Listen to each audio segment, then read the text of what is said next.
दर्शन पा रहे, मोर मुकुट लगा हुआ है, घुंघराले केस है, नेत्र जैसे मछली होती वैसे नेत्र भगवान के, सुंदर कपोल है, कुंडल रचित है भगवान के, ऐसी स्वरूप देख करके अब तो मन में प्रसन्नता उत्पन्न हो गई। संध्या किए और संध्या करके चल पड़े हैं वृंदावन के लिए। लेकिन महाराज चला कौन? वो तो बैठे संध्या करते रहे, नेत्र बंद है और चल करके स्वयं वृंदावन आया है, यानी चले नहीं, स्वयं साक्षात पहुंच गए वृंदावन। जब नेत्र खुले तो वृंदावन में, बोले वृंदावन धाम की।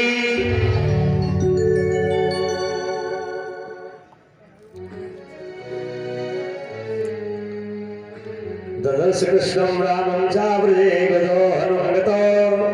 अक्रूर जी सोच रहे, मैं आज भगवान के सुंदर कपोल और नासिका का, कमल के समान सुंदर नेत्रों का दर्शन तो पा रहा हूं, क्योंकि जब चले थे तो मृग बाईं ओर भागा था।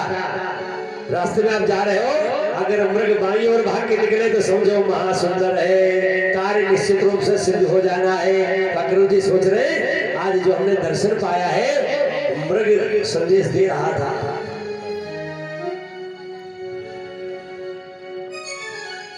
पीत नीलांबरधरो सरदा क्षणो। ब्रज में आकर के अक्रूर जी ने गोदोहन के लिए जाते हुए पीतांबर धारण किए हुए भगवान कृष्ण को और नीलांबर धारण किए हुए बलराम जी को देखा। कीना कीना कुशलम वृक्षे इल्वाने कुलामे। अर्थात भगवान कृष्ण पूछते हैं कि हे चाचा, जब तक ये कंस रूपी व्याधि है तब तक अपने बंद बांधाओं की कुशल क्या पूछूं? कौन कहा? भगवान कृष्ण ने कहा बाबा जी से कि अगर मैं पूछता हूँ कि वहां की कुशल क्या है मथुरा जी की, तो जब तक कंस जिंदा है तब तक क्या कुशल पूछूं जानता हूँ। चाचा जी मैं आपके साथ मथुरा जी चलूंगा। किंतु आप सबको बताना कि मैं आपके साथ मेला देखने जा रहा हूँ।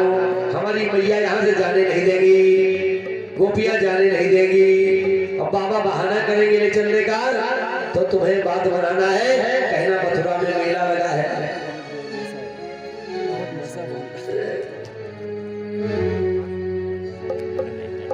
अहो विद्या तस्तो ना कुछ दया, संयोज में प्रेम देना। गोपियों ने कहा, जब सुना था कि भगवान कृष्ण मथुरा जा रहे हैं,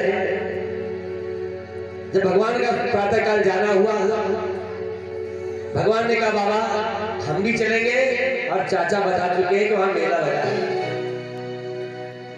बाबा ने मना किया कि बेटा देखो ये दुश्मन की नगरी है, जिस देश का राजा हमारा शत्रु हो वहां जाना अच्छा नहीं है। तुम बच्चे, हम जाएंगे, निमंत्रण आया है, निपटा के चले आएंगे। भगवान कह रहे बाबा हम भी चले। जब चलने की बारी आई तो भगवान कृष्ण बहाना करके नगर में एक तरफ से दौड़े, दूसरी ओर बोलते आए कि हम जा रहे हैं, बाद में मत कहना हम जा रहे हैं। अब जा रहे कहाँ जा रहे हैं?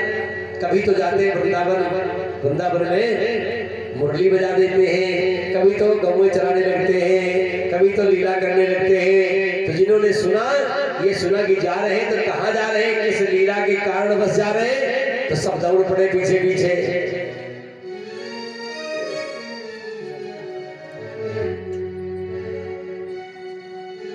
गोपियों ने जब सुना कि भगवान मथुरा जा रहे हैं, तो गोपियां विलाप करने लगी।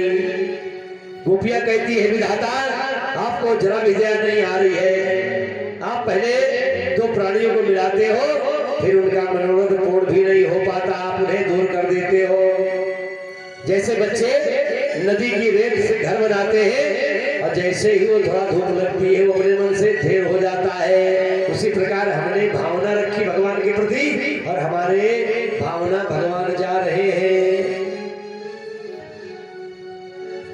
आपकी यह चेष्टा भी बच्चों की क्रीड़ा के समान व्यर्थ है। विसर्जन जायाम विश्वरम गोविंद दामोदर माधवेति।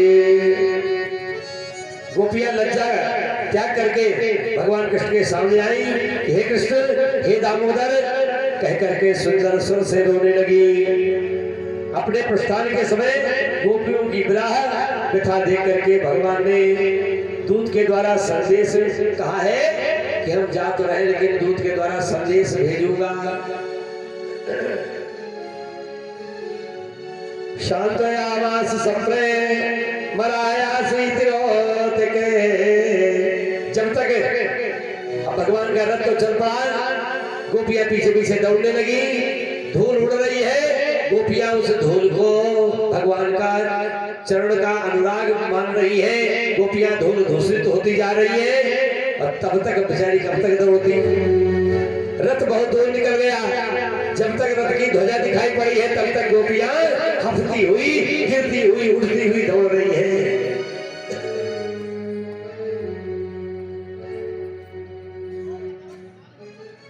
जब तक रथ की पताका दिखी, पहिया से उड़ती हुई धूल दिखी, तब तक गोपियां एक तक भगवान को निहारती रही। यावदालाक्षरे केतुर यावदनेव रथस्य चार। अक्रू जी को पछतावा होने लगा कि गोपियां गिर रही है, रो रो करके बुरा हाल हो रहा है। हाय कृष्ण तुमने क्या बना रखा है। मैया यशोदा पीछे पीछे दौड़ती चली आ रही है।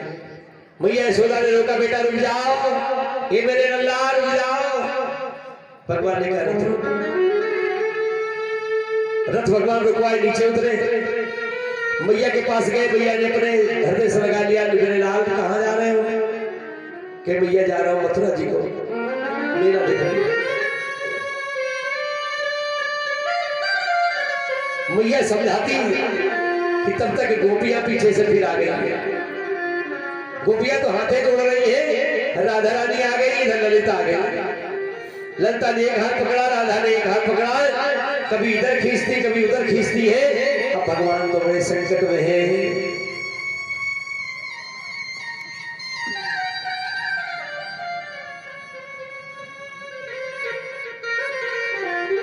नतोऽस्म्यहं सुखिलं हेतु हेतुं नारायणं पुरुषमादिमव्ययम्। अर्थात हे प्रभु, आप प्रकृति के भी कारण हो और आदि पुरुष नारायण हो आप। नमस्ते रघुवीर्याय रामांतकराय चाय। आप ही राम का रूप धारण करते हो। कौन कह रहा है? अक्रूर जी कह रहे हैं। प्रभु कभी तो आप राम का रूप धर के रावण को मारते हो और आज कृष्ण रूप में आप संहार करोगे किसका? कंस का। हे प्रभु, आप ही वसुदेव, संकर्षण, प्रद्युम्न और अनिरुद्ध इन 4 रूपों को धारण करके भक्तों का पालन करते हो। गोपियां जिन्होंने मोह कर लिया था भगवान से, वो गोपियां तो पगला गई। और जिन गोपियों ने प्रेम किया था वो भगवान के गीत गा रही है। जो गोपियां भगवान के विरह में पागल हो गई है, होठों पर लगने वाली लाली आंखों में सजाती है, आंखों में लगने वाला अंजन होठों पर सजाती है।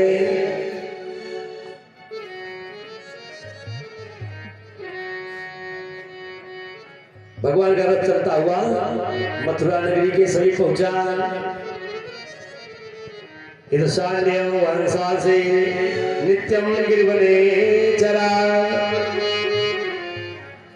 भगवान जब मथुरा दर्शन करने के लिए गए, भगवान ने कंस के पास, भगवान कंस के धोबी के पास जाकर के भगवान ने कहा, क्या कर रहे हो? नशे में धुत था।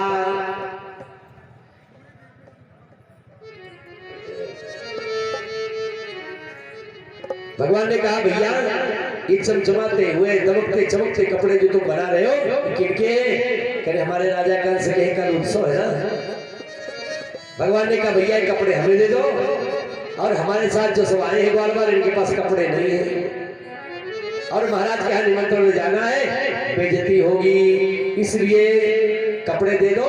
हम सब उस कार्यक्रम में जा करके पुनः आपको कपड़े दे जाएंगे। धोबी डीएम ऑफिस का चपरासी बहुत बड़ा होता है, सोच रहा है हम राजा कपड़े तैयार कर रहे हैं। अहंकारी था धोबी। कहा, तुम जैसे ये भिखमंगे की शक्ल है तुम्हारी, हमारे महाराज कपड़े पहनोगे? भगवान ने 2 गोलियां मारी, जा करके धोबी 4 कदम दूर गिरा। जय जय सीताराम। धोबी की मृत्यु हो गई। तुम जंगल में रहने वाले गांव के ग्वाल गवार हो, हम महाराजों के कपड़े तुम्हें नहीं पहनाएंगे।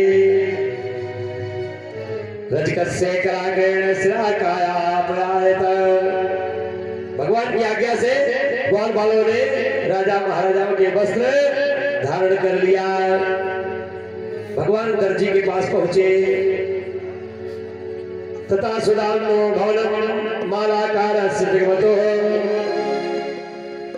दर्जी के पास भगवान गए तो दर्जी था तो बहुत गरीब, जो भी कपड़े सिलने के लिए आते थे उनका जो कतरन निकलता था, कतरन रख लेता था धोबी। और सोचा था कि जब कभी भगवान आएंगे तो जोड़ जोड़ करके जब कुछ कपड़ा हो जाता तो एक सलूका तैयार कर लेता और प्रेम से लगा देता दुकान में कि कभी तो आएंगे भगवान।